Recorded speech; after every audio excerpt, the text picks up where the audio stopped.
सोनुष पप्पा, काय आहे? आज रविवार येत, आपण हॉटेलमध्ये जेवायला जाऊ ना. हॉटेलमध्ये जेवायला चालती का? हो. माझ्या सासऱ्याचं हॉटेल आहे का ते? पैसे लागन ना तिथं. माझ्याकडे 1 रुपया नाही सोनूची मम्मी. अहो किती खोटं बोलता सोनुष पप्पा तुम्ही. पाहू बरं तुमचं पाकिट पाहू. ह्या पाय पाय. बया, सोनुष पप्पा पाकिटात तर खरंच पैसे नाहीये. जाऊ दे,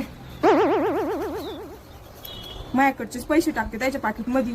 ये रीम्या, त्याची चोरेले येईन मला आणि सोन्याला हॉटेलमध्ये जेवायला. का हो सोनुष पप्पा, किती खोटं बोलता तुम्ही.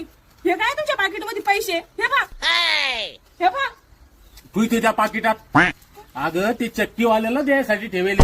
मागच्या वेळेस दळण नेलतं ना, तो म्हणी जर पुढच्या वेळेस पैसे दिले नाही तर मी दळूनच देणार नाही. आणि आता तू हॉटेलमध्ये जाऊन या पैशाचं खाती आणि त्याला दळून नाही दिलं तर काय खाशील?